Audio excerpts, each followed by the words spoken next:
the state of Michigan is in a real funk right now on so many levels, and everyone feels it, and nobody knows just how much worse it's going to get before it gets better, if it gets better. All the anxiety and fear that runs along with that, and people not knowing if they can pay their mortgage next month, and the basic bills and all that.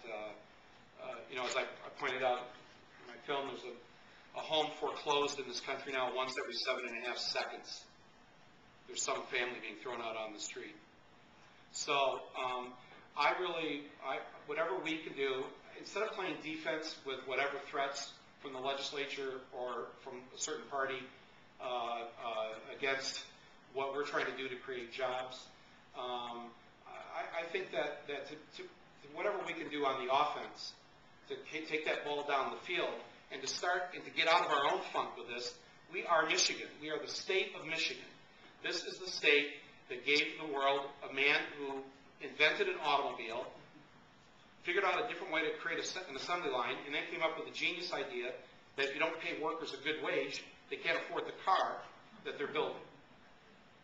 And nobody really thought of that before. And that came out of us. And Thomas Edison grew up in Port Huron.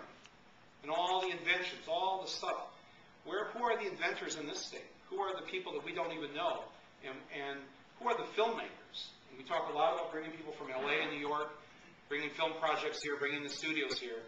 I got to believe there's a lot of talented Michiganders who are going to be our next Francis Ford Coppola, born in Detroit, or our next James Earl Jones, or our next, you know, we can go down the whole list. Robin Williams, Lily Tomlin, Jeff Daniels. It's a long, long list of people from the state.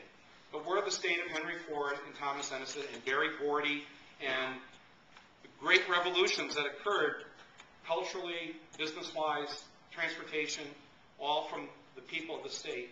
And whatever we can do to take an offensive position, I don't mean offensive, but play offense here with our council to do what he jokingly referred to as trying to create this into the film capital of the world, but we actually can be a lot more than we've been, and let's not be on the defensive about this.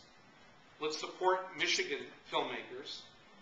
Let's keep those people from moving from here to New York or LA, and let's look for the next Berry Gordy, the next whoever, because I believe they're out there. I believe they are in Battle Creek and Traverse City and Flint and Saginaw, and that's my pep talk to try and get us out of our collective place of feeling like we've just sunk down the drain here. I don't believe that. No, we don't feel that way at the film office. No, I know you don't, and that's why we all need to be strong voices for this. And just listening to Bill and Tim, what this is doing, you can add up the wages. These are not minimum wage jobs. These are middle-class jobs. These are jobs you can raise a family on. They don't pollute. I mean, there's so many positive things about this. I was asked by the Grand Rapids Press before we started the meeting here about, this whole incentive thing. And it's like anything that creates jobs, protects jobs, brings jobs here, that's what we should be about. That's got to be Michigan's #1 priority. We're part of that process. Those of us around this table and the people in this audience, filmmakers in this audience, people who want to produce their first film, people who want to build a film studio here. We're all in the same boat here. We're going to sink or swim together. The Republicans need to hear that because they're in that boat with us. They're going to sink if we sink. We all are committed to not sinking.